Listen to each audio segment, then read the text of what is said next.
allegiance to the flag of the United States of America and to the republic for which it stands, one nation, under God, indivisible, with liberty and justice for all. Okay. All right. Reading the Leominster School Committee statement. The committee represents the needs of all Leominster Public School students and places their interests above all others. We will exercise leadership, adhere to our protocols, and base our decisions on a reasoned assessment of all available information. We will advocate for each of our schools and support high quality public education in Leominster. Okay, we'll start with public comment. Is there anybody online? Anybody online, right? There are a few people online. Okay. Nobody signed up.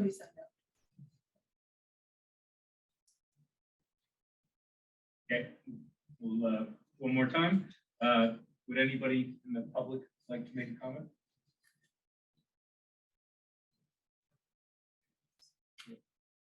And a second, would anybody in the public like to make a comment? And last opportunity, would anyone in the public like to make a comment? Nothing online? No. Okay, we will go into communications. Oh, I'm sorry. Thank you. So we are closing the public comment portion of the meeting and going into communications. There are no communications this evening. Okay. And the superintendent report? We are going to forgo and move to opening up the budget forum. Awesome. Okay, so we are opening up to the public hearing for FY23 budget. We have a presentation. Yes, of course. Thank you. So good evening, everybody. So tonight my team will present the FY23 preliminary budget. As confusing as school finance can be, Business Manager Melanie Michaels will provide a detailed explanation of the fiscal areas that make up a comprehensive budget. Laureen Sapola is joining her as they both work tirelessly regarding all our grants, which require consistent monitoring. Cabinet members are also in attendance should there be budgetary questions in a specific department. Your budget books include backup documents to support any and all decisions being made. School budgeting requires many voices, opinions, conversations, and at times concessions. This process all began back when school started and continues till today. Leaders have spoken with staff, listened with parents, reviewed data, collaborated with agencies, and worked tirelessly with each department to create realistic priorities for the promotion of our school district. You have listened to all our building and district leaders as they articulated the needs for their individual school or department. Your questions and input have impacted the decisions represented in this document as well. Recent financial circumstances, I'm calling this a course correction, have presented a unique opportunity for Leominster to consider possible restructuring or realigning and or reimagining the frame in which we are currently working and learning. Public education comes with a promise that states every child will be successful in school and in life. In order to do this, we must provide high quality resources, access to strong instruction, create safe and supportive environments in which to learn, and foster the love of learning and especially curiosity. The budget you will hear this evening is directly aligned with our mission to support every child in every classroom every single day. Student achievement is a non-negotiable. Our district has spent this year evaluating what we do well and areas for improvement. We've been able to identify areas that need a few safety nets, and this is at all levels for the best interest of our students. I feel the budget this evening represents those areas and beyond. We're able to give schools what they need versus making sure everyone gets a little equal piece, however small it might be. Needs have been fulfilled. Requests have gone answered. Our classrooms are grounded in this commitment. Nobody is more excited than I am about the FY22 budget. Leominster Public Schools should be excited. Our city should be celebrating. We are moving and growing in the right direction at the right time. This budget is fiscally sound, appropriate, and most importantly, responsible. I ask that you hold all your questions until the end of Melanie's presentation. Should there be a question that we or you would like more time to either gather information or reflect further upon, Lorraine Sepola will be recording all questions and I will submit responses later in the week, if that's okay with everybody. At this time, I'd like to ask Melanie and Lorraine to come forward.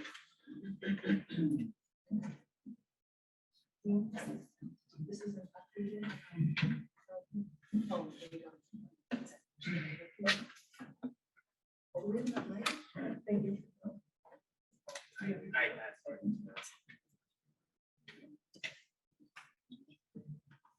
Good evening. Is it on? I don't think so.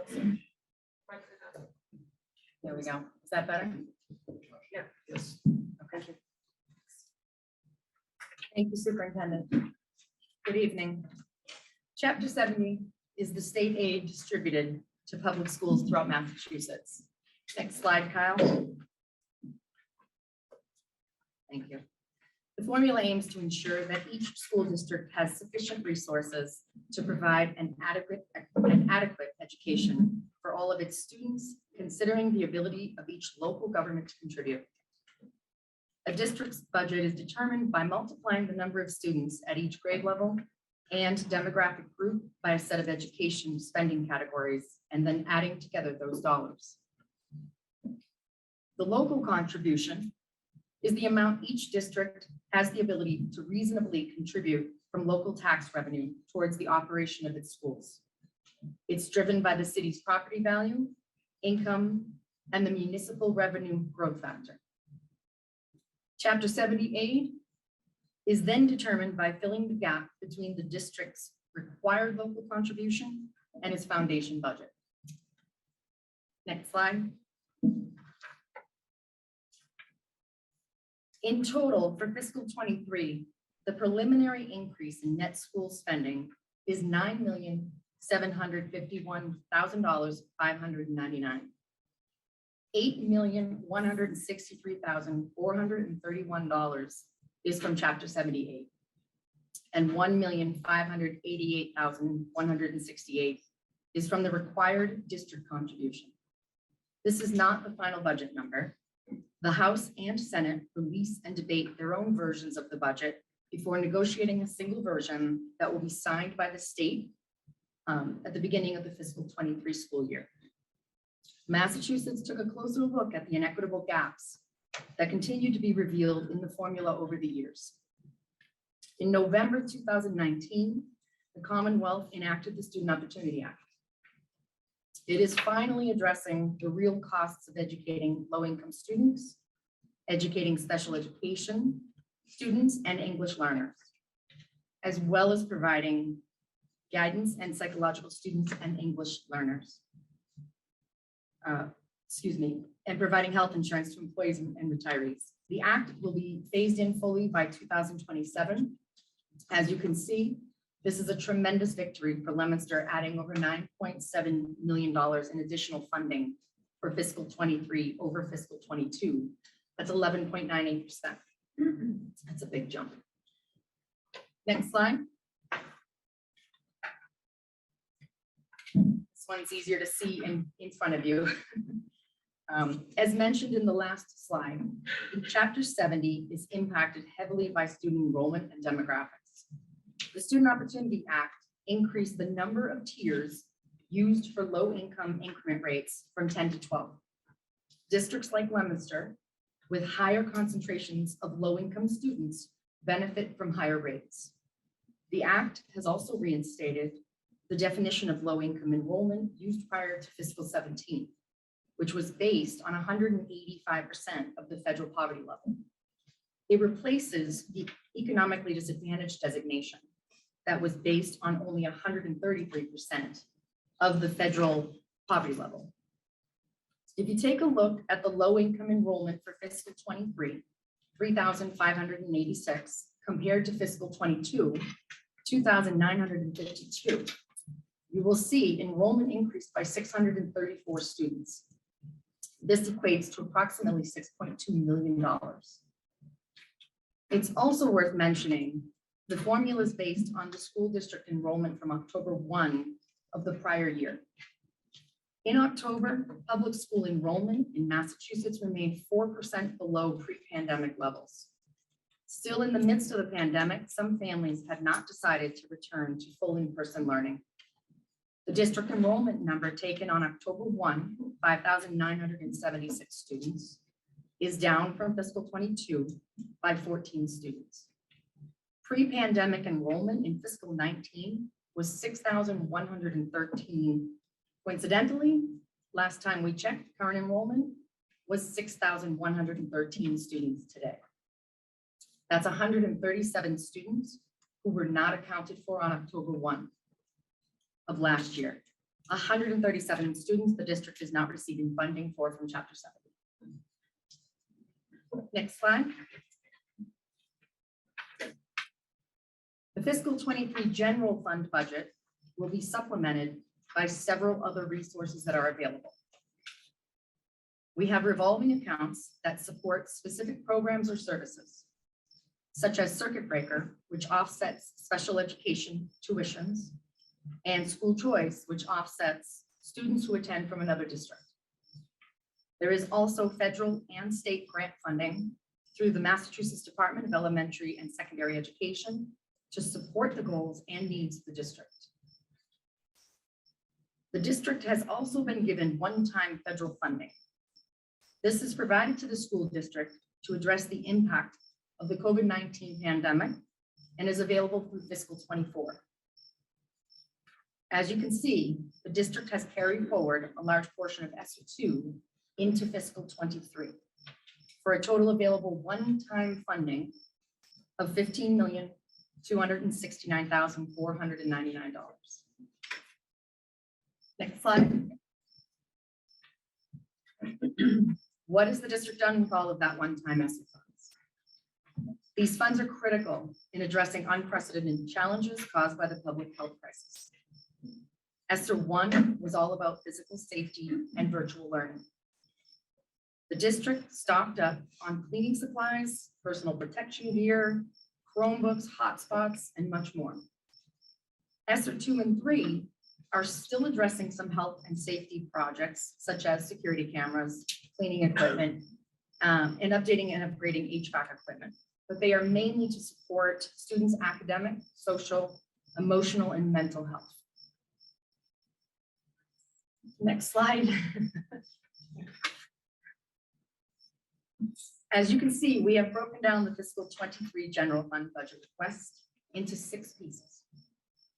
Every year, we begin the budget process by determining the district's fixed costs. These are the expenses that we must pay. We will discuss each of these pieces separately: wages and salaries, benefits, special education tuitions, indirect charges, repair and maintenance, and what we call other. I just like the pretty colors. Next slide. Again, this one might be easier in front of you and then it is on the screen. For fiscal 23, wages and salaries make up 62% of the school's budget. From year to year, salary budget increases by contractual increases, such as cost of living, step increases, and lane increases. For fiscal 23, the district is requesting a total of 854.8 FTEs, or full-time equivalent employees, equaling $56,361,703. This request includes all current positions, currently posted positions, and positions that will need to be filled in fiscal 23. The request is based on projected enrollment and class size. Next slide. For fiscal 23, the district is requesting to carry forward 11 FTEs that were posted in fiscal 22, but were not yet filled. These positions equal $636,500. The district is also requesting an additional 10.2 FTEs for fiscal 23, equaling $61,554. These positions will address growing areas of student need. Most of that need revolves around our growing ESL population. We are looking for 6 ESL teachers for the new fiscal year. These positions for the general fund will total 21.2 FTEs or $1.2 million.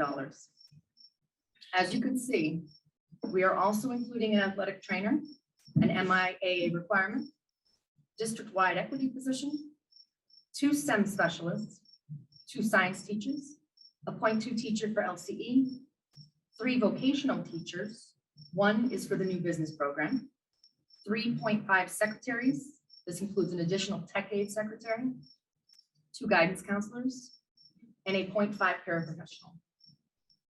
Beyond the general fund, the district will be using ESSER funds to hire 8 positions that will be contractual through fiscal 24.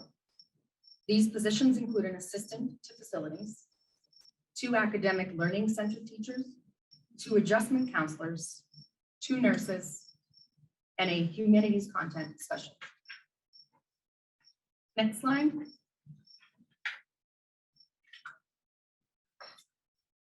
Benefits and fixed charges make up 16% of the budget request.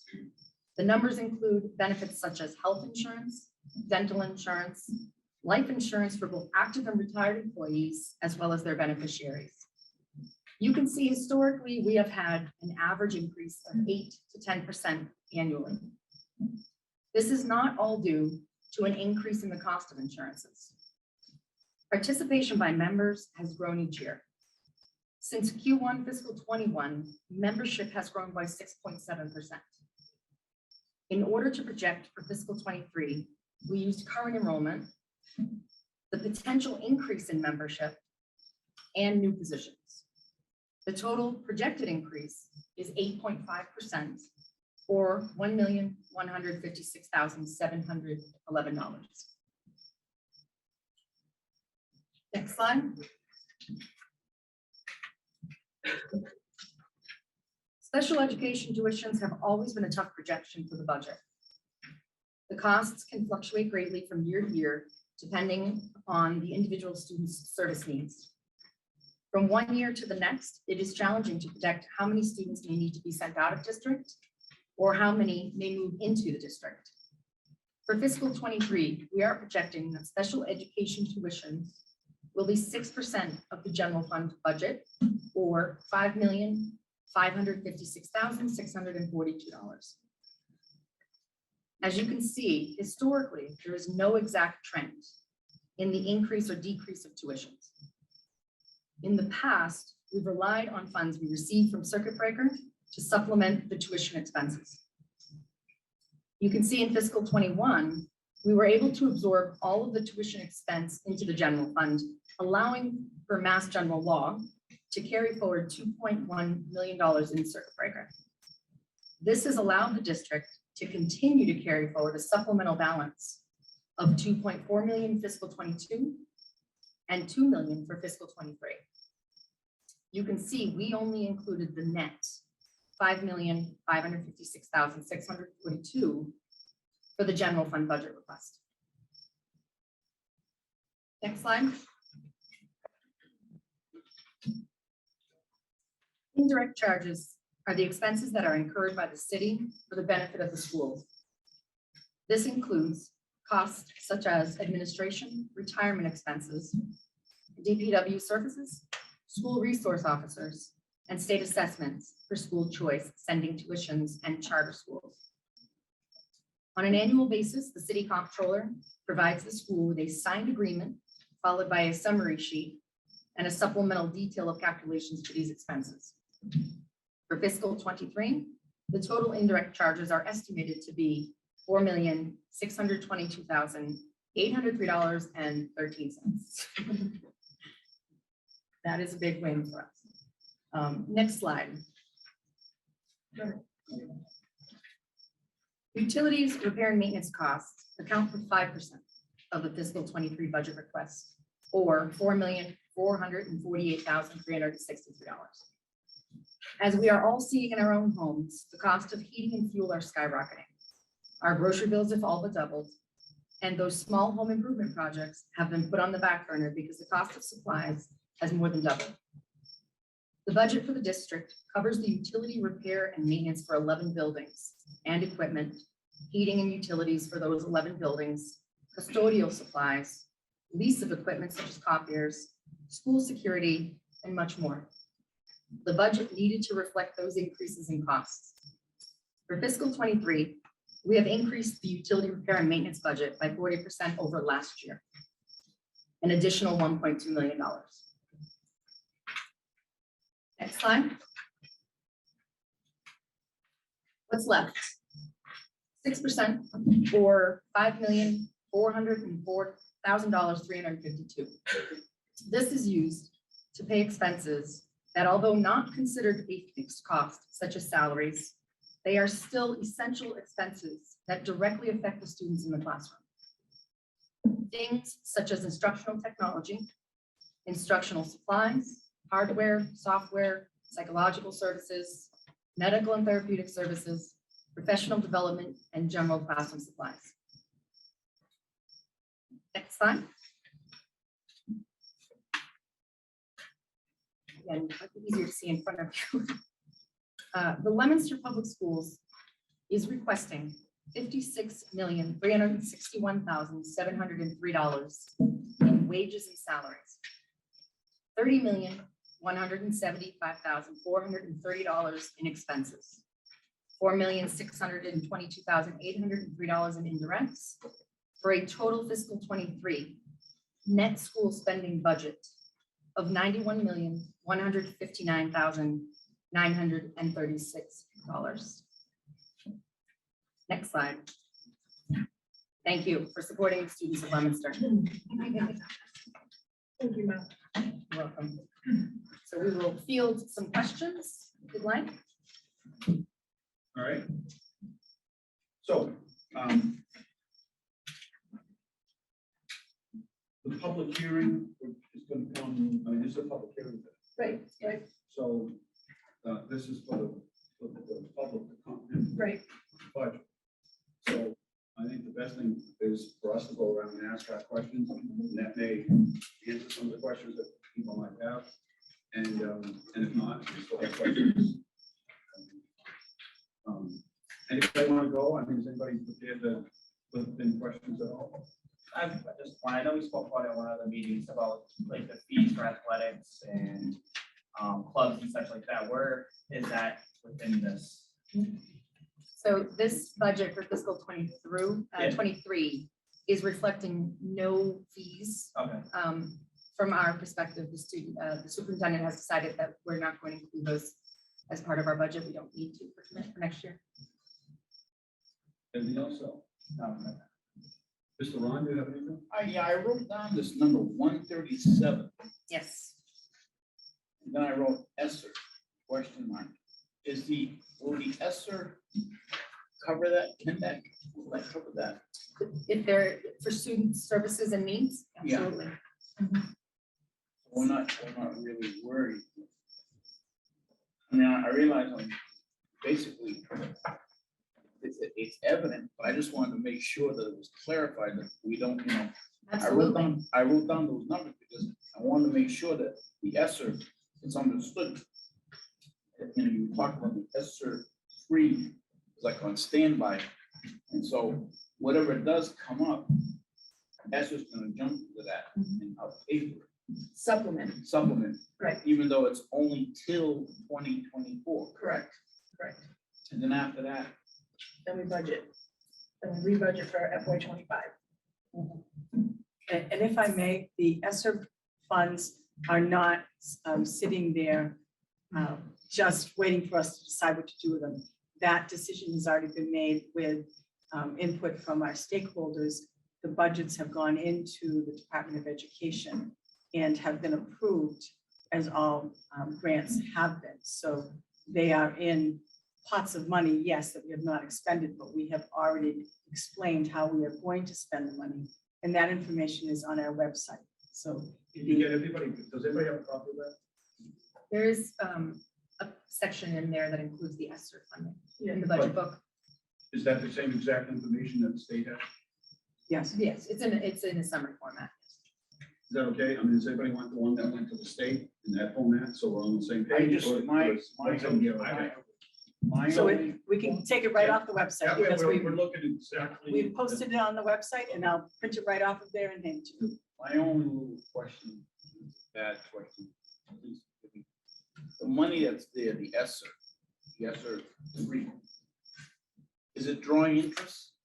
No, No. no, it's a fixed amount. It's a big, it's not, so it's not percolating. Right, no. We have to, and my. No, go ahead, please. I was just, Just jump in. Sorry, Ron. Do, in relation to the ESSER application that we submitted to the state, do we have, I know we had brought up the champion survey, the information from that, do we have that data that we can also share? Champion survey? We can certainly get that information for you. Ron, you No, have the no, floor. no, no, it's okay, because, Do you have another question, though? well, yeah, because, you know, the athletic fees and whatnot, if someone comes up with the athletics, oh, you know, last year, you know, the kerfuffle about uniforms and whatnot. That's been factored into the general fund already. All We right, worked with Because I, David you know, Plaza. I So, don't wanna have. yeah, shelter. no, that's on a rotation. That's Okay. on a rotation. So he has a plan for that. So that has been absorbed in there. And the band. Same, they have, they've all been. Well done. And that'll gonna stop. What about, go ahead, Yes. Brandon, jump in, Okay. open it up. I was just asking for clarification on whether it was, the fees were rolled into the general fund and not ESSER funds. Yes. That's good news moving forward, in my opinion. And that thing we talked about 3 weeks ago, a month ago, about the stands and what school was it? Skyview? Samoset? Oh, the Which gym. is the gym. Oh. Is ESSER 3 gonna be paying for that? Somebody? Am Not I ESSER asking a three. bad question? No, not You're- ESSER you're three. okay. No, that wasn't factored into it as an ESSER expense. That's more of an evaluation. Right. Correct. Right? First thing is to look at it and see whether or not they have to be replaced, and then the next step would be to look at what were the options.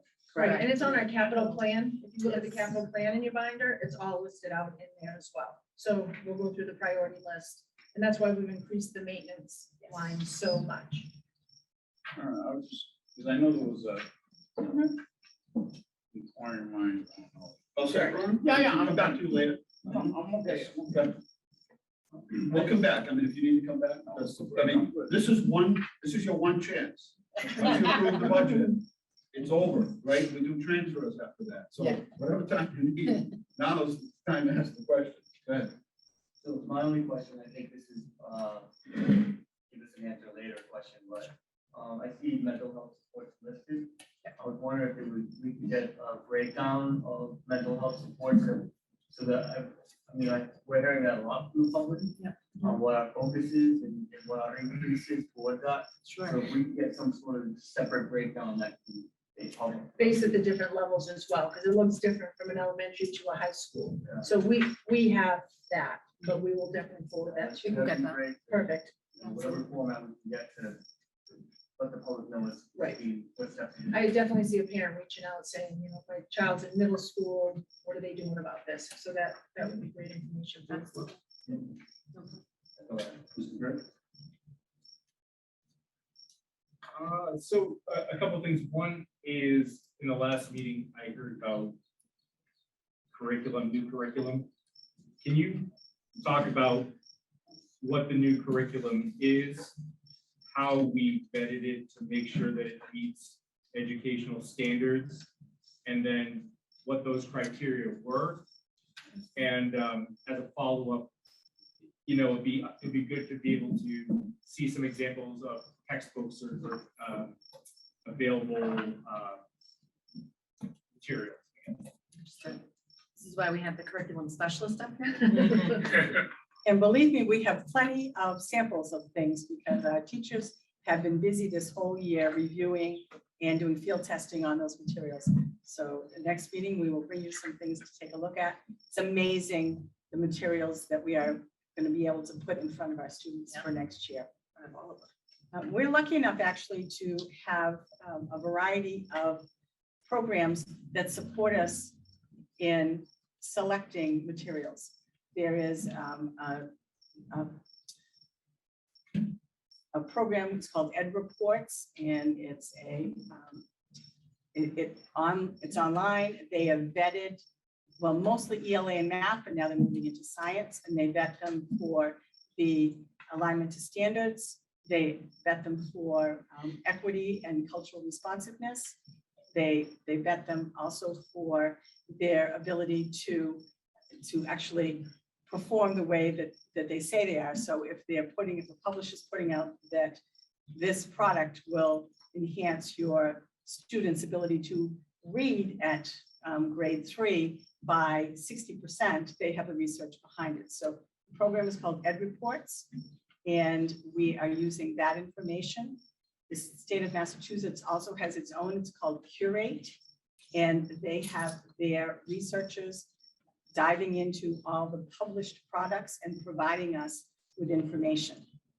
The other piece that the Department of Ed provides us with is an opportunity to be part of a network in order to research, evaluate, and then implement programs. So for our high school mathematics, our middle and high school ELA, our middle school mathematics, and our science, we've had teams of teachers spend a year working with the experts at the Department of Education here in Massachusetts to go through products, to a step-by-step process, to create a vision for what they would like our students to be able to do and how they want our students to be able to move forward.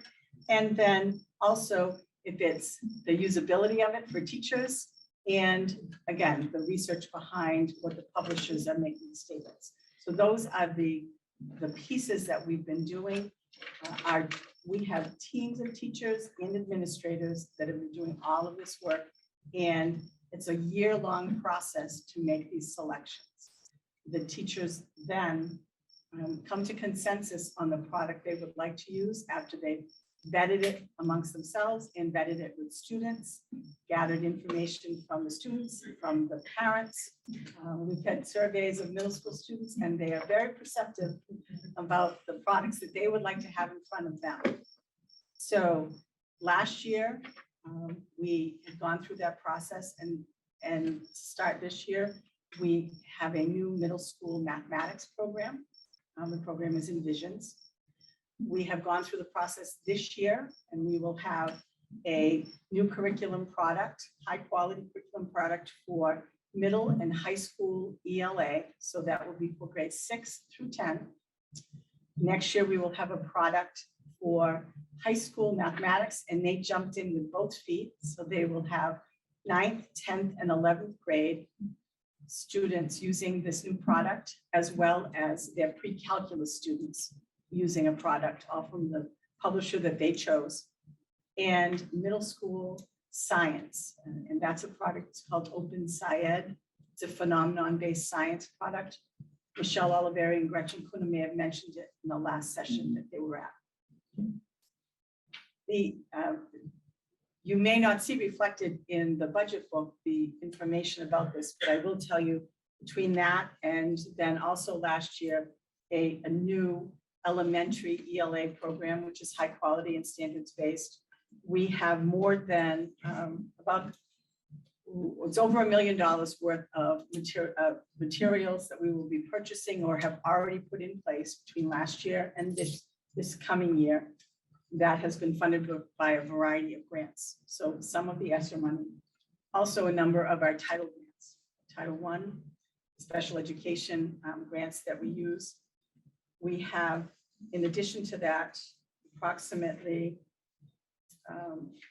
it's over $120,000 in professional development that will be allotted to the teachers to implement this. So this is not just a one-shot wonder, give them to the teachers and let them go. We have a systemic program in place for the next 2 years for all new curriculum products. As I said, over $120,000. And then in addition to that, the district spends approximately between $80,000 and $90,000 a year on formative assessment products that allow us to do interim assessments. Again, those may not be reflected in the general fund because we do use our grants to be able to continue with those. And the ESSER funds have been used to purchase some of the new materials. We aggressively pursue grants in all manners. So there are the high school mathematics program will be funded by a DESI grant for this year. And the Open SciEd, which is middle school science, Michelle Oliveri reached out and wrote a grant for us to be able to get those materials in the first couple of years of professional development. So again, they may not be reflected in the general fund, but there's a substantial amount of money that we use for that. Can I just ask a question on your question? Yes. So I think part of the problem is, that's all out there. That's the bet, and it's certainly the right direction. Everybody's working hard. I think the issue is that we'll spend $91,159,000.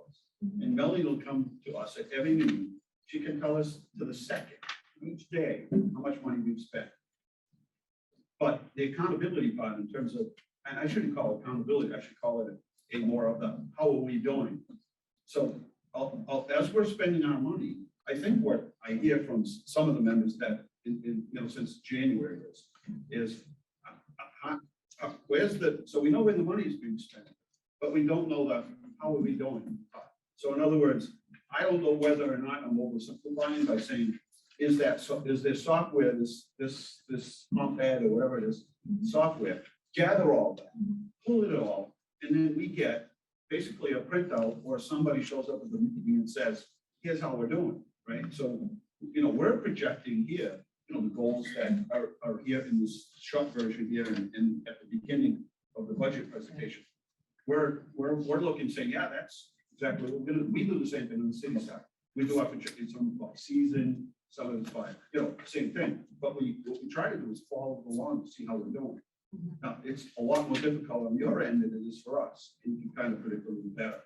But I think that's the misalignment is, how do we know? Is that kind of, so we don't know as we're spending money and we don't know. No. We need to shift over here some resources. Why? Well, we just looked at the data and it says we're kind of falling behind. We're not sure what happened. It was the cold and flu season. I don't know. Maybe it's the weather and kids spent too much time out of school, too many cancellations. So we got to shift in another direction because the math numbers went down last month. We don't know why. That's, I think, the part that we're looking for that certainly would make our job a lot easier. And it would make the meetings last a lot. Our meetings would be over in 10 minutes.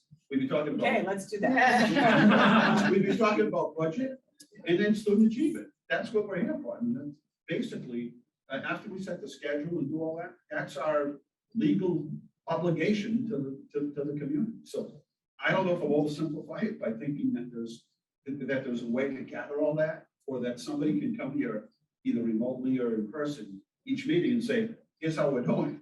If our goal is 59% or something because we're at 47, are we there? Are we halfway there? Are we a third of the way? That way we're all arriving at the same, at the end of the year at our graduation rate where we want to be. And then we're happy. It's just looking like, yeah, we've done a good job, right? I mean, and so have you. I mean, that's, so am I oversimplifying? I think that exists. Maureen, So- you have a great answer. Well, if I Yes or may, no? I don't believe that I can bring Oh. information to every meeting. We do have interim assessments that we do. We are still, I'll be honest, we're still looking for a quality interim assessment for our high schools. And we haven't, we're making do with one of the products right now, but we are aggressively researching a product for our high school. But we have a beginning of the year, then a mid-year check-in, and then we have an end of the year check-in. So we do allow for course corrections based on that information. We have very specific other smaller interim assessments, like we talked about DIBELS here in the past, and some new people may not know, but the dynamic indicator of basic elementary literacy. That's a an assessment that's done by our teachers, and they do progress monitoring. So at the teacher level, they're doing that on an every week basis. We certainly can gather that information. That at the elementary level does cause our teachers to make adjustments in their instruction as we go along. If you would like something more than 3 times a year, then we will need to go and look at what would be something that we could bring to you. What that would look like. I'm not going to use the pandemic as an excuse because it's happened to everybody. But the accountability measures or metrics that we have been using, they've been a little skewed because of that. But we have yearly information that we are tracking, and we bring that to you. The MCAS information, the growth information from MCAS, the access testing that we do for our students. That's done just once a year, but that is a great piece of information that we use. A big one that we do with our buildings and with our principals is the chronic absenteeism. And they get that information from us every single month. So that is information, as we've heard many times, 90% of success is just showing up, and we need to get our students in school. So the principals are using that one all the time. We're competing. I mean, it's hard. And why I think it's more important, the accountability part, to measure and know where we are and do the sort of corrective measures, because we're competing with TikTok and all of the distractions. Now, think about it. You're 13 years old. Would you rather be studying calculus or math or watching TikTok? I mean, for a lot of kids, it's an easy answer. It is. And it's why China only allows kids on the computer for 3 hours a week, and that's it. And if they find you're online, it shuts you down, right? We got in that world, but that's why, I've heard so many stories like you have where students doing really well, and then all of a sudden February comes and they're like, what happened?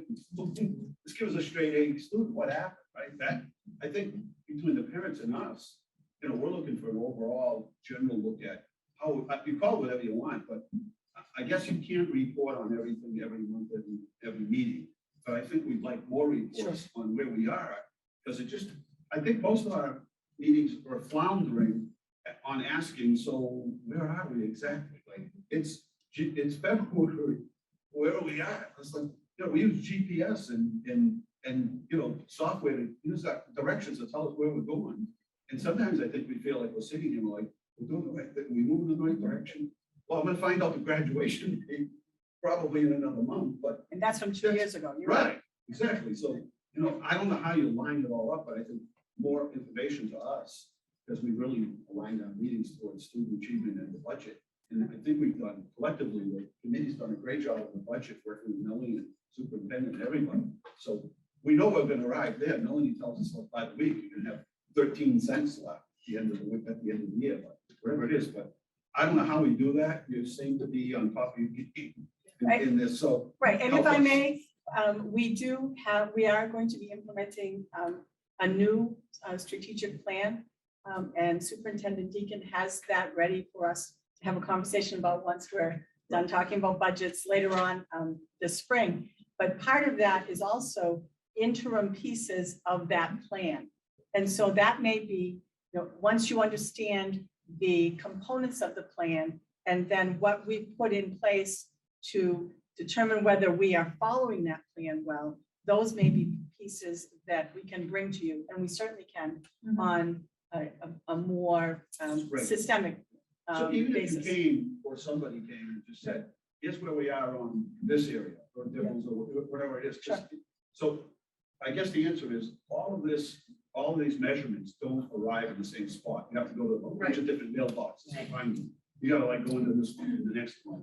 So there's no, maybe we should put our students together here and develop a piece of software that gather it all. We open it up, we know where we are. We make our corrections, a couple of tra-la-las, and we move on. But that's not the case just yet.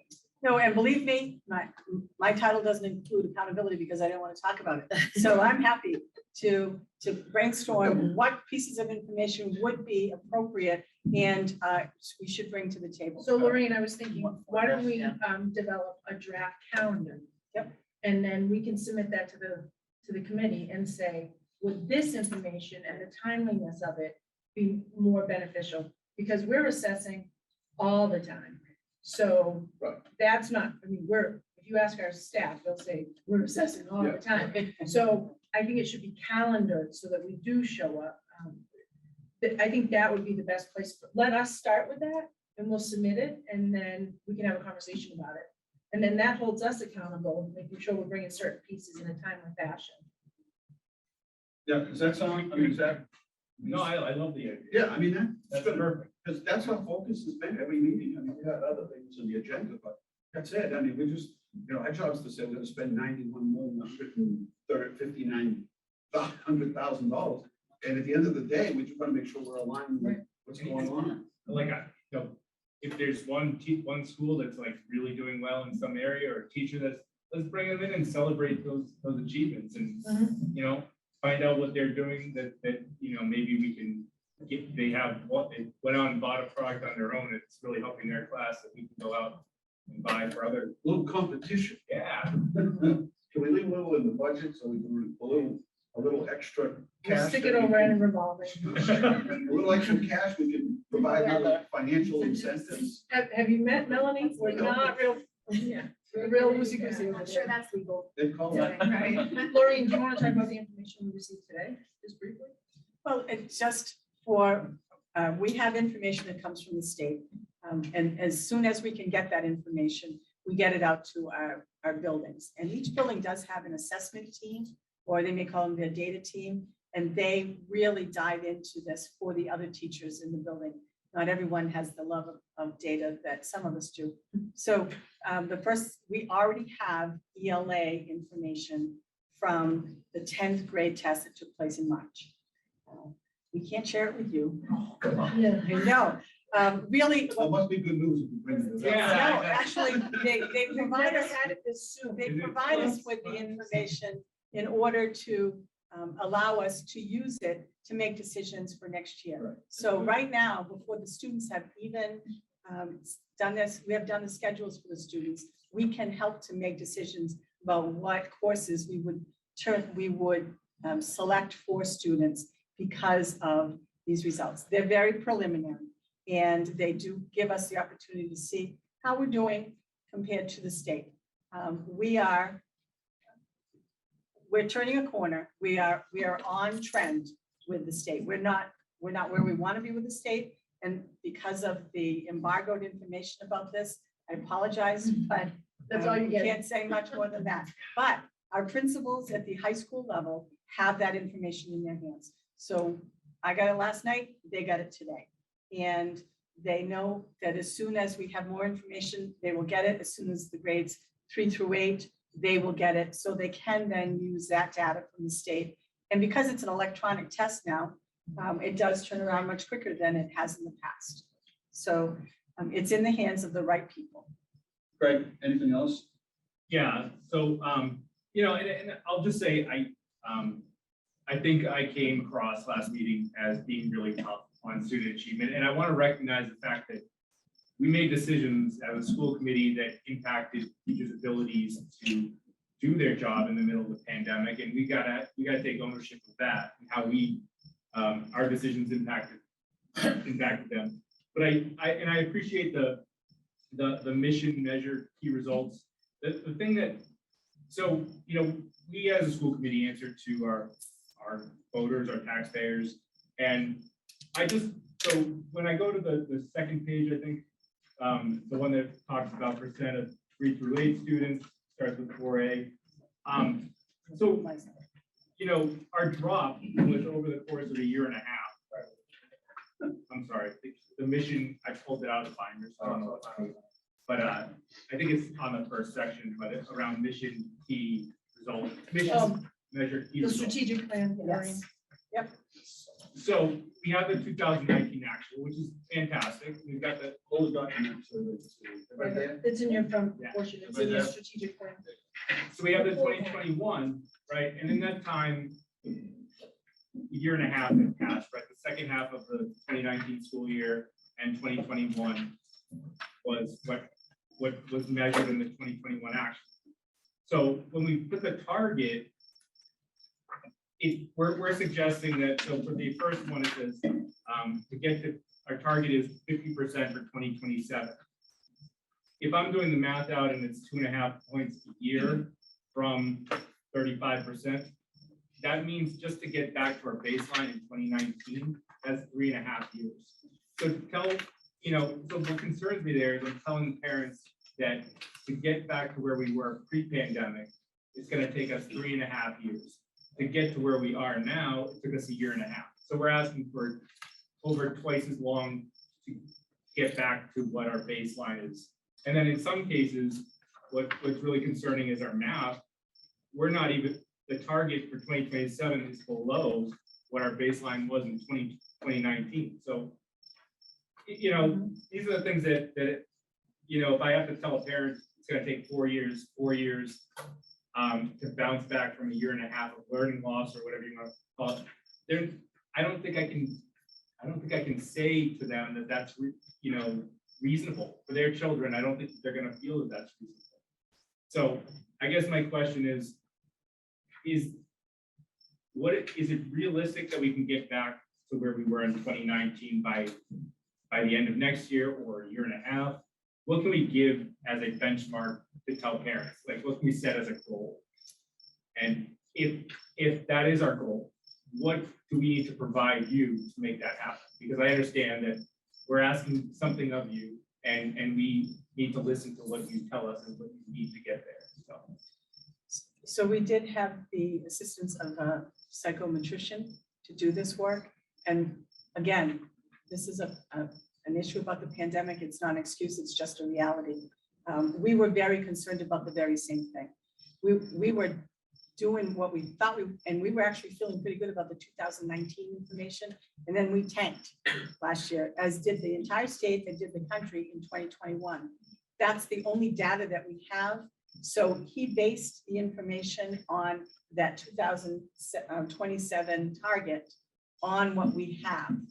We have asked him if, as soon as we receive our unembargoed 2022 MCAS information, will they help us to go back and refigure these targets?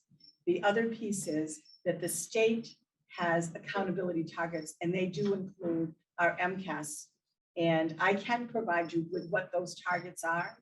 And they're based on the 2021, but that information that we then provide, we can rework where we're headed and the projection that we have based on 2022. So this isn't a static piece of information, but right now we have 19, we had nothing for 20, and we have the 2021, which is problematic.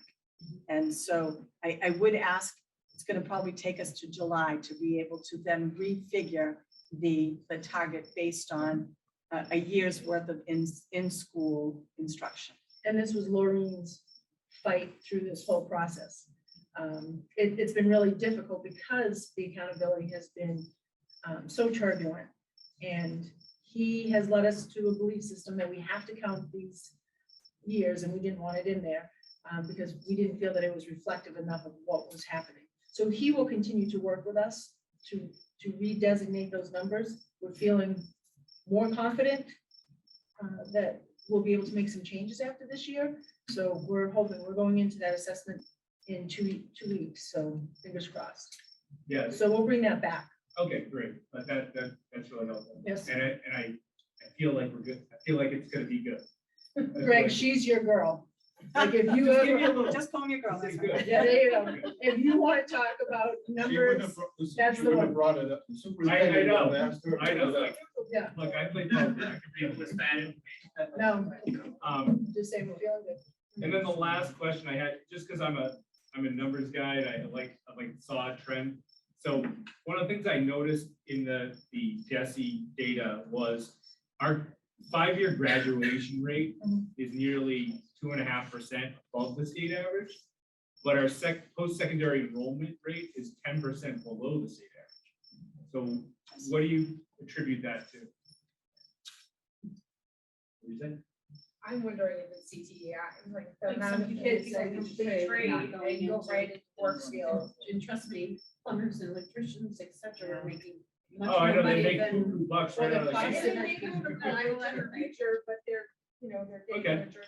So this has been something that we also have been looking at. The piece of information that was astounding to us is that our students that do go to college, the retention rate is Remain. quite Yeah, high. I saw that too. So that is much higher, even from the national. So that's our success story. We know that if students go to college, they're staying in college and they're prepared. So that makes us feel good. 85%. Right, that's huge. That's probably gonna change because the entrance of students into the college are gone down, and the enrollment's gone down. It's way down. So that's, could be a bunch of different. It could be Yeah. financial, Right. it's a huge expense now. to Or go they to took a college. year off, or they went and got a job where somebody's gonna pay for it. Right, plus we Right, have a right. VOTEC, so we've been battling this back and forth, and our VOTEC is growing leaps and bounds, so a lot of those students are going right into the workforce. We're also seeing students go into military. That offers them a financial opportunity as well to access college, so we want that a little bit higher. So that was one of our major goals, to get back to at least, I think it's 64 that we were prior, and I think we're down to 52 or 54%. But we were so happy. If you look at the retention rate has stayed consistent for our students over years. That's the celebration now. Eileen, questions?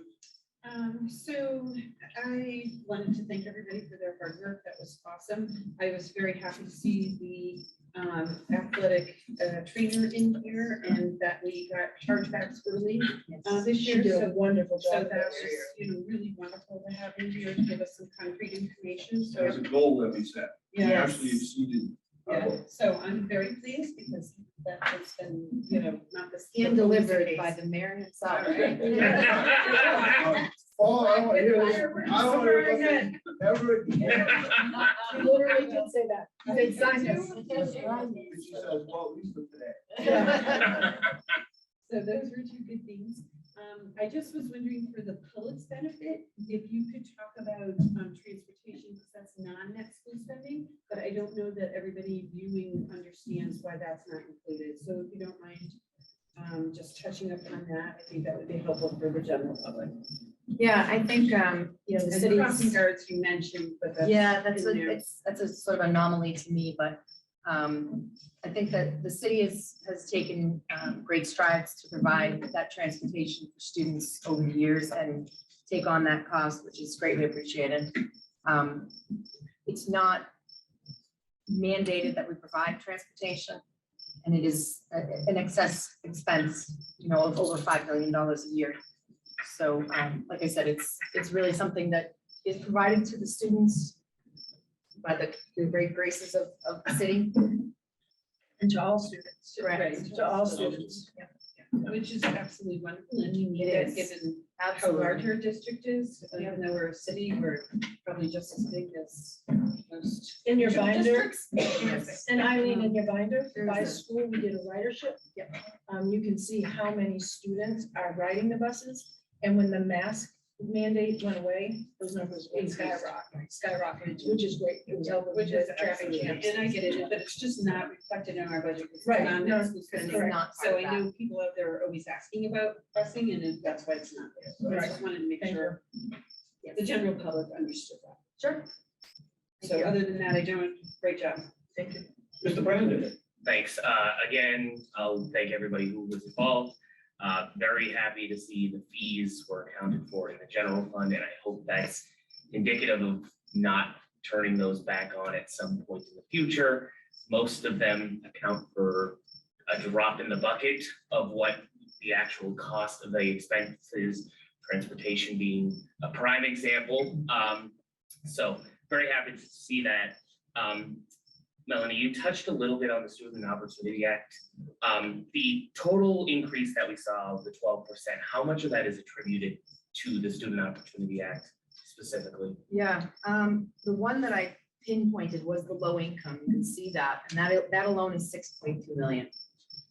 The ELs, there's also an increase. I have to go back and look at that slide specifically, but you can see, if we go to slide 4, again, small print, but you can see from fiscal 22, if you look at the numbers at the bottom of the slide and you look back up to fiscal 23, you can see, you know, we jumped in our English learners from 128 to 158. That's, you know, that's quite a jump. So all of these jumps for the Student Opportunity Act are related to low income English language learners, you know, that type of thing. And so when you see the jumps in those numbers, they're now getting accounted for properly, and they're also growing populations. So that's making up a big chunk of why that jumped 9.7 million. Our ELL program is really expanding, especially our Portuguese families. We're just working with Renee, as the director. Our Portuguese in 1 year is up 60%. Wow. And so if anybody knows anybody that speaks Portuguese, send them our Don't way. worry, every time I see somebody. Yeah, Yeah. we do too. Good job. So we have about a little over 1,200 students in the program that either need direct services or follow-up or assessments. And we need to invest in that staff. That's a major component in this budget, making sure that we have adequate staff. That was big. It was one of the biggest changes for the Student Opportunity Act. No, I appreciate that. I think it's important that we continue to highlight that, because I think when we first looked at it, it was a little discouraging for us when the first round came out and we were like $60,000, this is it. I think we've really moved in the right direction of what the SOA was supposed to do. It was originally supposed to be over 7 years. It's been chunked down to 6 years because of the pandemic. And I think it's just important that we as districts stay on top of watching that, because who knows what's going to happen at the end of the 6th year, how the state is going to continue this, this important funding, you know, for districts like ours. And this really is the first time that the state has ever funded anything like this that benefited our kind of district, an urban district. It's usually benefited the more affluent districts. Right. No, so very happy with it. I just think it's something we want to keep an eye on, you know, moving forward. Moving away from that to the capital budget document that's in here that we kind of touched on.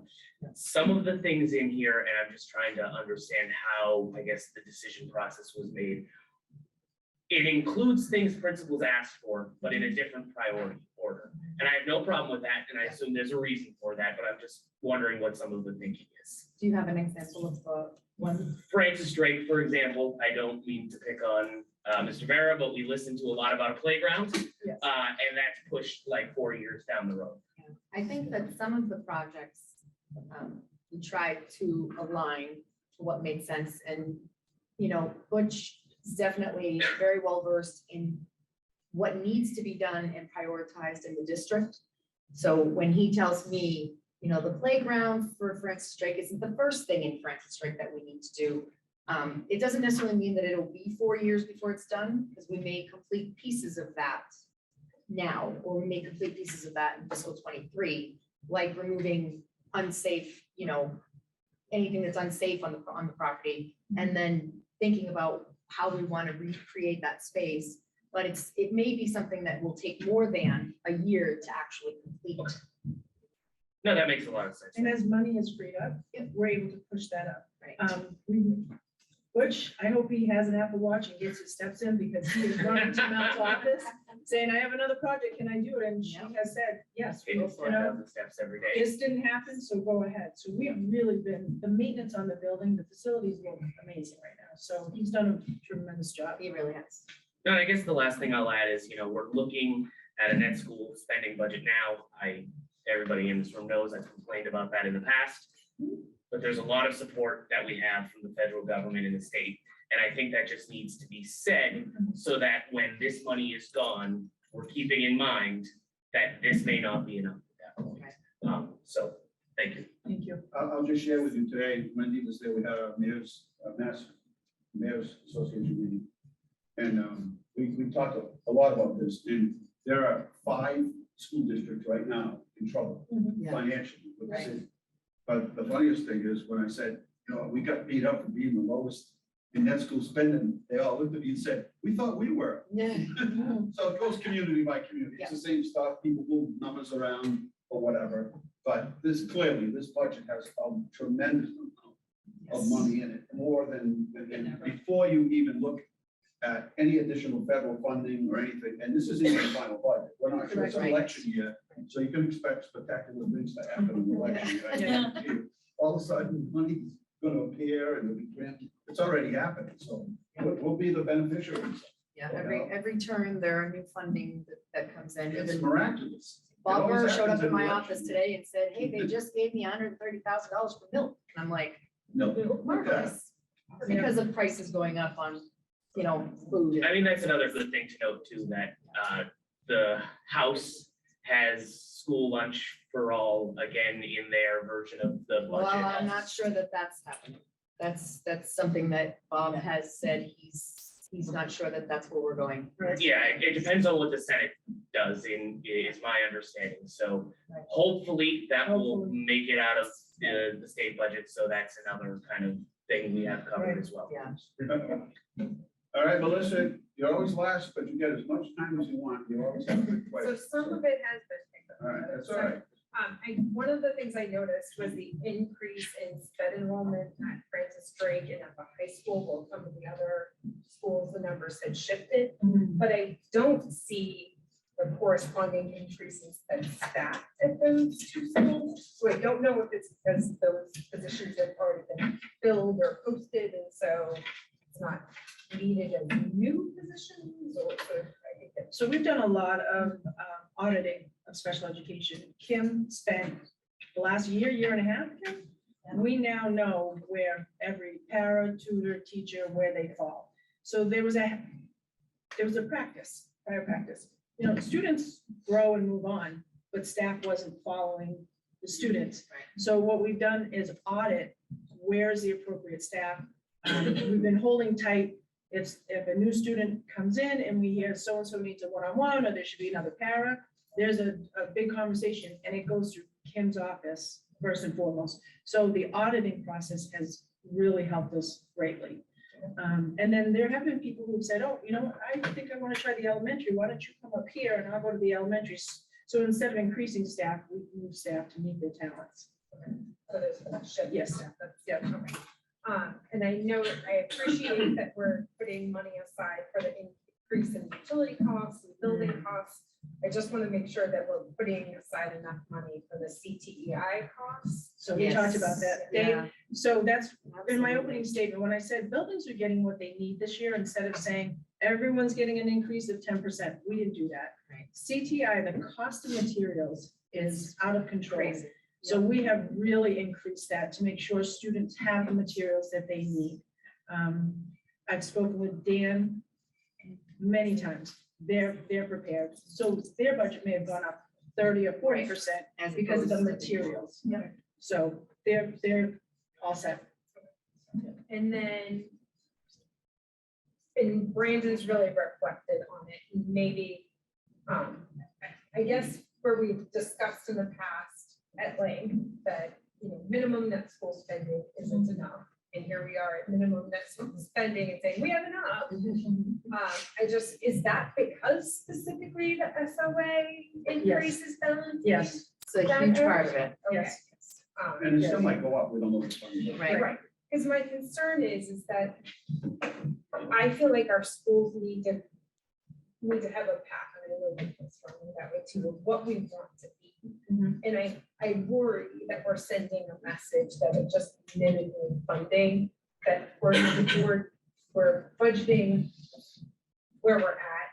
Maybe a little bit. Is there an envisioning of, what we want to grow into? Yeah. Um, This year really does demonstrate that, what I call a course correction. Having an increase of almost 10 million. Each year, we put our budget up maybe $1 million, and then we ask the city for a little bit extra every year, maybe another $1 million or $2 million. We try to get on Dean's good side. So this year, having a windfall of 10 million, there's not anything that we haven't answered. And there isn't a project. We've covered the gamut comfortably for the first time.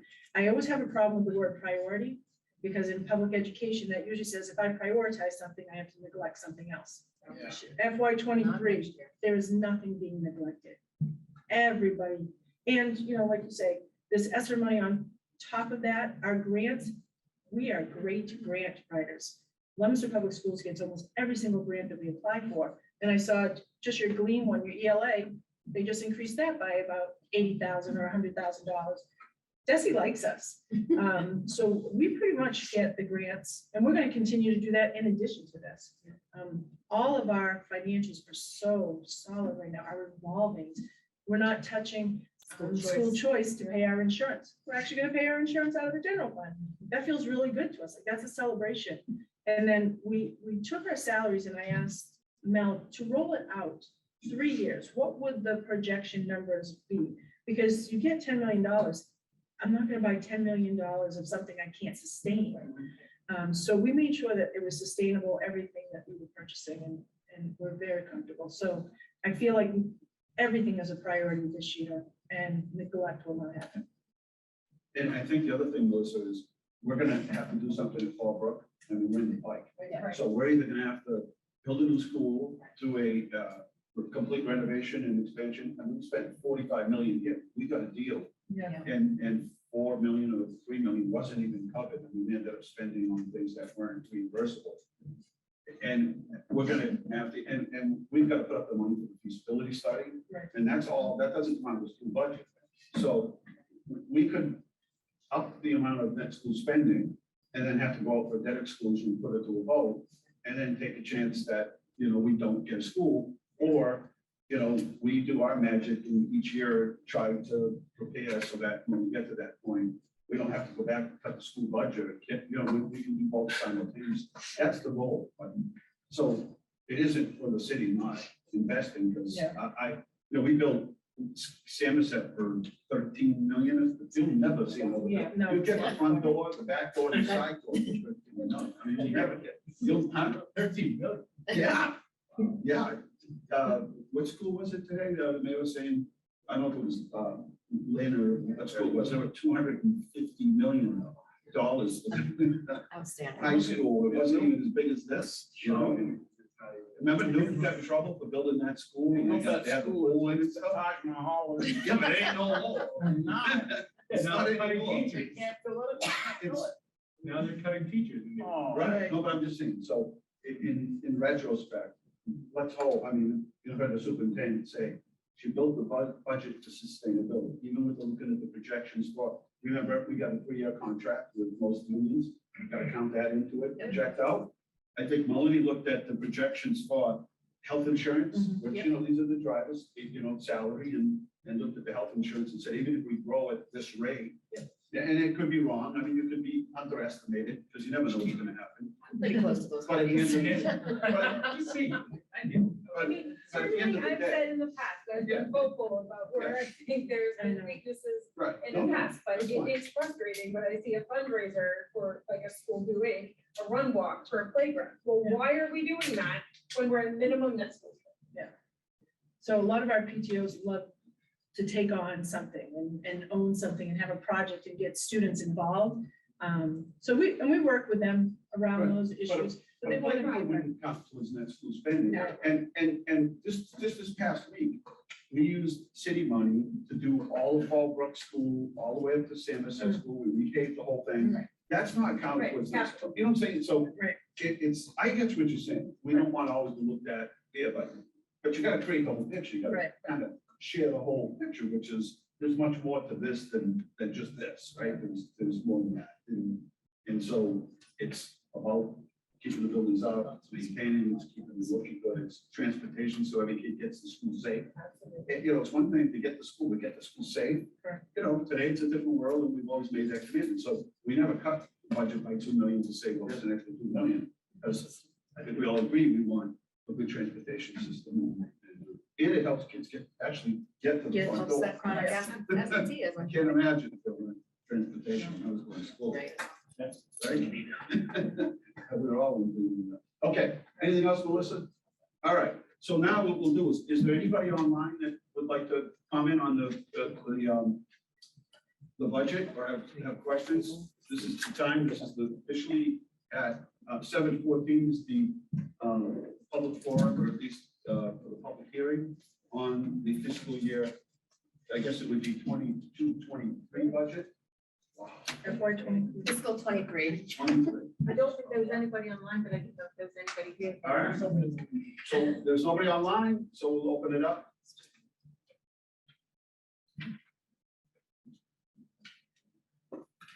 Hello, everyone. Michael Stassen, Main Street, parent of 3 graduates and 1 current middle schooler. So the foundation budget in Chapter 70 state support is meant to ensure that a student's education is not determined by the wealth of the student or the wealth of the district. Under the Baker administration, however, DESE, the Department of Elementary and Secondary Education, changed to a new method of counting low-income students, which Melanie mentioned earlier, starting with the FY 2017 budget. The new method undercounted eligible students by 31.5%. Nearly 120,000 low-income students were no longer counted statewide. Over 300 were missed in Leominster.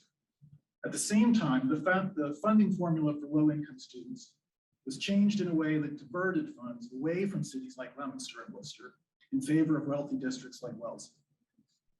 The Student Opportunity Act passed 2 years ago reformed the low-income funding formula, but the undercounting of low-income students continued while DESE was directed to fix the problem. School districts were finally included in the counting process this year. The result, 634 more low-income students identified in Leominster. They didn't suddenly change their income status. We were able to count them this year. The foundation budget for fiscal year 2023 is $9.8 million higher than it is this year. We averaged an increase of just under $2.4 million a year in the foundation budget the last 4 years. 9.8 for this year. So I think Brandon asked the question, or maybe Liz asked the question, how much is Student Opportunity Act? It's about 7.4 million of the increase for this coming year is Student Opportunity Act. The act and finally getting to count our low-income students. It's the combination. We know that extracurricular activities, clubs, organizations, athletics, band, theater, etc., increase student participation and connections to school. They're also a factor in college admissions. Current policy at the moment is to charge fees for participation. AP classes help prepare students for college, help them get into college, and may give them college credit, but AP exams required for those classes are expensive. These fees are barriers for many of our students. Over 60% of our students are identified as low income in the count. Look at the foundation budget formula that's in your pack. You've heard tonight that the budget has room to cover what we've been charging fees for, athletics, activities. But at the moment, it's still policy to charge those things. So I really come to ask you to do 2 things. I would urge the committee to pass a motion tonight to waive those fees again next year as you did this year, so that it actually happens. And then I would urge you to start the process of eliminating those fees as a matter of policy. From now on, we really shouldn't need to be charging students for these things. We should be able to fold them into our budget. Thank you for listening to me. Oh, I also just want to say I do support the budget as presented. I think it looks good. You only wish it was like that when you were here. Oh, yeah. I know that's what you wanted to say. But I did do a lot of work behind the scenes to try to get this passed. Thank you, Michael. Thank you, Mike. Anyone else like to address the committee on the public forum, on the public hearing for the school budget 2023? If not, we'll close this portion of the meeting. And I just wanted to bring up one thing I think that will help is one experiment we ran last after the holidays, like for the holidays, and then we did it for school vacations both times, is we always had the rec department promoting their events, and then Boys and Girls Club would do theirs, Luck would do theirs, and the library would do theirs, and then City Hall would do ours. And what we did is we tried to merge them all together, put out like a master schedule. So this summer, you're gonna be offering these, great programs. The Spanish Center is going to offer programs, Boys and Girls Club, Rec Department, Library. If we could put together like one master list that everyone can share for their organization. So a student might say, it's a la carte. I may do this on Tuesday, there's a hike on Wednesday, it's really, as Mike said, keeping kids busy, and keeping them growing. Retention is important, especially now. You heard sort of, how important the retention rate is here for them to keep what they've got over the school year and keep their mind stimulated. So if we can get if you have one, and we can get them all merged and get them up on anybody's Facebook page and share them and everything, it really worked well. It's the best. Over the first winter break after the holidays, it's the most, it's the best audience we've had in every single category. And then we just did it for the past week. Parents are already signing up. Parents are already filling those slots. Can I ask? Oh, yeah. Last summer, we did Parents not count. charge for summer. We're not charging. We're not charging. again. Nope. Just to make that- I mean, And the enrichment programs are stellar. So we've expanded them actually. Remember all these posts from last summer? Yeah, They were it was cool. so very few communities have all of those things. We're fortunate, YMCA, Boys and Girls Club, Spanish Center, all active in doing programs. That's wonderful. There's something for everybody, Mhm. no matter what it is. And soon we'll be able to get on the skate parks and get your skateboard ready and your bike. and get your bike ready and all that. No. We'll get up there. That's all. All right. Can I make a? Yes. What are we making? a motion for? We need to make a motion to approve the budget. Well, in terms of the budget, is it on the agenda to vote on the budget? Yes, yes. So, can I ask a small question? Yes, pretty please. There's two small ones. And because Brandon brought it up and I was wondering, You went from 1 to 2. I can do this. because I counted my things. He I said always- to before. Firstly, about the playground at Francis Gray. And I know that we're saying that background. Is there a way of using the ESSER fund? Because recreational activity is a necessity. Kids. I don't know about you, but I like playing outside. I hate to be inside the class. But I like playing outside. So currently, we've committed projects to those ESSER funds. And so So the playground's not in that thing? or- not on ESSER, correct, Lori? Correct. Okay. If in fact some things come in lower than what we had budgeted, because we budgeted back in October Right. for 2 years from now, then certainly we can amend the grant. But right How now, much money are we talking about? That playground? It wasn't, It really depends. Depends on what you. I think he projected close to 20,000, but He What are you initially gonna get said. for 20 bucks? Yeah. well, it really was. One swing. It wasn't really a playground. It was more of like a recreation structure. Yeah, yeah. Stuff up. He had some, Yeah. some things out back there, maybe for 200. Yeah, so we'll work with Butch, Ronnie, on that because it is on his project list. And so as or if funds become available, Butch knows. He heads right to Melanie. Wait, And so if it's we're gonna- 20,000, cut the check to 20,000 tomorrow. If that's the- if that's too- averaged between 250 and 500. I know. Yes, I was just gonna say, they can get excited. And the other thing is, how do we, They do have a playground. they do, but that's for little kids. The problem is, I don't want to get into this thing, and we got into it last time we started talking about playgrounds, is I don't want to pit school against school. Right, right, So right. I'm not sure, Quality. maybe, Equity. maybe at the next meeting, we can get an idea of who's where. Because some school PTOs went out and raised a whole lot of money Yeah. for theirs, and now they're calling saying, hey, where were you when we bought our playground? But we've done that, Johnny Appleseed, we did that. In the capital plan, it looked like it was a plan to reach them all at the same time, correct? Okay. Yes. So why don't we? Butch would like just to. See if Which Butch makes will let us sense. know, like, what's Sure. the cost? Uh-huh. So this way, and it's hard enough to raise money, so we candy bars. this Right. and that, You don't wanna have donors. No, I think, Right. let's see where it's at, and then we can make a decision. Thank you. So the school choice hearing, did you want to do that before we start voting? No, let's do the budget. The last And question. because we're on the last question. Is this the last? Yes, Last. I got it written down over here. Melanie? Melanie and or. Lori. Lorraine. I can never. All together now. Mrs. Sepola. So I got this thing over here, it says new textbooks. Yeah. And then I put a slash textbooks slash computers slash the Google Chrome. Am I being the devil by asking, would we save money instead of looking at textbooks just to have text in the computer? Because it's that you have to buy the whole, Oh, they got that all tied up. they're gonna try, it comes in a bundle. You get the software when you buy the books. That's how it works. So instead of having the book. We'll bring you, Right. we'll bring you samples. I have a note. And All licensed. to be honest, there's one program for the high school pre-calculus. There is not a textbook. It's all online and the students have their Chromebooks. And then we do have consumables, so it would be like a student workbook. Yeah. But you're right. We think, or someone my age thinks about textbooks. And there's a variety of curriculum products that make this up. And there isn't going to be a basal.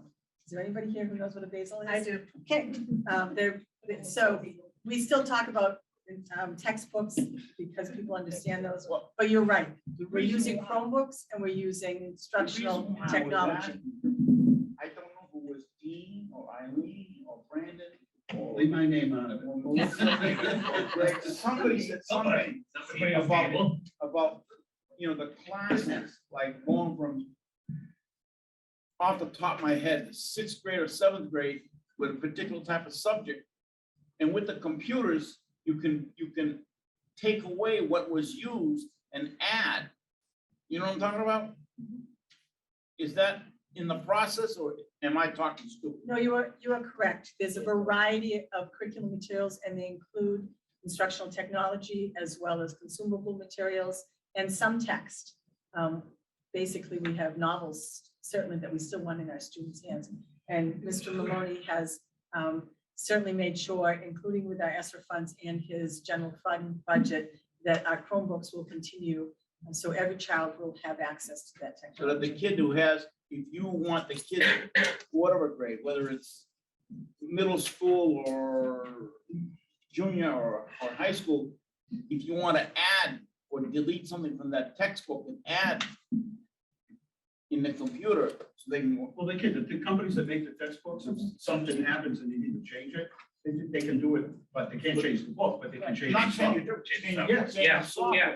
But where I'm that's how they rewrite history. where I'm leading up to is things that are lost. Is there a cost? No, It's part of the license. it all goes together. It's all one big bundle. They got it all figured out, Ron, trust me. Well, no, I know they got it all Yeah, they're figured all out, figured but Make money. it's to make money, but what's the End result? end result? What's the The end long, result for what's us, the long range? I do What's the- believe is that we are allowed, as you're mentioning, I believe, to personalize the education for the children. So yes, if- Because Dean was saying, or Paula was saying, after they finish the high school, then they're going to either there or there. And what if there's no there? Like I said 3 weeks ago, is there something to help them? Well, we can't help them after they graduate. I'm not, Well, Ron, you're right though, because part of keeping, part of monitoring and following the student to see where they go is sort of data that we want to look at for work to career or, what exactly are people doing? Are they staying in college? Did they get a job somewhere? That data is important for everybody to look at down the road to see, it's kind of a result of our product as to whether they decide to stay in college or join the service, whatever. it Or is. they were helped with while Sure. they were working towards their, Well, whatever have you. look at the school system, our school system wants to remain in touch with the students that graduated so that, maybe they want to take a college course somewhere. There's so many different options today online. The president of the Pittsburgh State University said, more people taking the MBA online from all over the country than ever. I mean, so there are different tools. Like you said, the toolbox is much larger today than ever was. That's where I was But getting at. following that student to see what happened to them and where they're going, a lot of it is data. But at least it's better that we don't know exactly where they might be, but we got raw data to say this is probably where they are, and this is, they've either gone on to college or some recruiter got them into the, hey, we'll pay all your bills, come and join the service, and that happens too, so. But those numbers will fluctuate based on the economy and. But even people run that don't decide to go to college right away. There's so many, I keep saying this, these students graduating in 2022 will have more opportunities, and I don't always mean college, than any other graduating class in the history of the country. They have more opportunities. So, I don't think we failed on that end. I think helping to open the doors and expose them to what those opportunities are is what everybody in education tries to do, right? I mean, some people want to be a nurse, and as soon as they get there in a week, they're like, yeah, I'm not cut up for things. I'm out of it. Don't call me dirty. Can I make a motion? I'll make a motion before this goes anywhere. I want to hear Ron's story. I had no dream of being a nurse. I was in the army, I was met. And on my uniform 214, it said civilian equivalent students, practical nurse. Like a fool, I come back to Leominster and I showed them, I'm ready to work. It says on this. They told me I had to go back to school. That was my first reality check. I hated school. I'll be the first one to say. So the army did nothing. Well, today it's different. When you go in the military, when you go in the military, and whatever occupation you had in the military, you can transfer that to civilian life, easy. In 71, nah. Right, but you became a nurse, and you were a good nurse, you're bilingual, and you're on the school committee. That's not the worst. That's not the worst story I've ever heard. Failure. No, you're not. And we're not gonna. Okay. I'm gonna make a motion that we approve the FY 23 budget as presented. Thank you. All right, any questions? All right, because it's the budget, it'll be a voice vote. We'll start with Mr. Wu. Yes. Yes, sir? Yes. Yes. I'll be a yes. Yay. Yes. Okay. Can I add in there the net school spending and non-net school spending? That's how we. Yeah. Oh, at the. Subject to change. No, I'll add The numbers in. All Thank right, you. and then we'll vote on it one more time at our next meeting. Okay, go ahead. I'm also gonna, sorry, Eileen, I didn't mean to jump in front of you. Sorry. I didn't mean to jump in front of you, but then you jumped in front of me. Okay. Go, Eileen, go ahead. So I was gonna say, we need to do the school choice. Okay. And so we need to open that up because it is a Public hearing. public hearing on the school choice. I had one more thing related to the budget. We just passed it. We just need a motion to waive the fee policy so that the superintendent can actually waive the fees in the budget. Because it's in our policy We'll book. take it up on the new business. Okay. Good enough. So, School choice, school choice. Jen Monday? If you have any questions? She's like, you don't have any questions. I'm not coming up. Yeah. Questions, We can make a motion really quickly. We heard the numbers. Yes. It opens up, and I think this is a good time to explain how the program inter school choice, so that students that are in the system and want to move to the school, wherever it might be, they have an option. There's a list. It's done. No politics. It's done. Not who you know. If first come, first served. We don't get in trouble if we decide to do special favors. That doesn't work. And then as far as people coming from the outside, again, it's based on how many openings we have. Exactly. Right. And we heard the numbers tonight, which are projected with the numbers that are used for the budget. So I think that, unless you have something else you want to add? Perfect. I have a really. Yes, go ahead. So I've only been asked this a couple times. If someone's in Leominster, they live in Leominster, their kids are in school in Leominster and they move out of town, do they get a preference because they've been in No. Leominster? School? No. Send through this 1,000 times. I think they only move because, I think a lot of times people might move because they're under the impression that they can keep, then they get upset after they're closed and they find out somebody. So they should Somebody- immediately put in an application. Yes. Yes. Right, And that's when it, because they finish out the school year, but they. right. But oftentimes, people will call and say, hey, Johnny is still going on to public schools and they don't live there anymore. That's how we find out. Yes, we get that a lot. Preference is Well, part of No. it. So the only exception would be if they're in the custody of the state And there's a good meeting of best interest determination for that student for continuity. And that would be the next section. All right, so I have a motion to second. This we can do it on an all in favor basis, so all in favor? Those opposed? Good Okay, job, Jenny. thank you, nice job. Yeah, Jenny, You did the best job. Great job, Jen. I have. I really appreciate it on every word. We can watch daddy checks, right? That's right. We'll give us There'll be a little incentive to check Melanie, make sure there's a little something in there for Question that rapid legal. response. Rapid response, she gets it, under 2 minutes. All right, next is action items, we've done those. Are there any new or old business? I believe Brandon has some. Really? I just know why. I'll make a motion that we waive the, I forget what I'm fee policy for the FY 23 school year. All right, so I have a motion and a second. Are there any questions or comments? Nothing? So my only concern, because typically the fee policy was around athletics, band, busing, yada, yada. But it hadn't, except for this past year, because we had some ESSER funds then for AP testing, because that is not something that's going to the school, that's going, it's just like your SAT. Going to a testing. company. It's going to a company, and we don't pay for kids' SAT fees. And we haven't, traditionally ever, that's never been included in, that's not in our fee policy.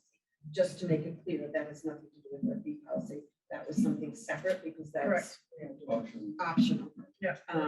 Even to take the test is optional, although we are expecting people who take AP exams to take the test. And then if you pass high enough, you get free college credit, and you don't have to take the course.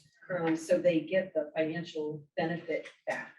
Bob mentioned in the community, if you had a list of 10 students that couldn't afford the SAT, I'm sure we could raise enough money. Oh, yeah, yes. Privately Right. pay for that. So Right, I don't but want I- any but I students to guess- think they can't pay for it. Money is Right. never, Right, and the same for probably the AP exam, but that's not part of our fee policy. I Yes, just wanna make correct. that Right, clear. correct. And we've got the Leominster Education Foundation, you've got. Kendall. Kendall.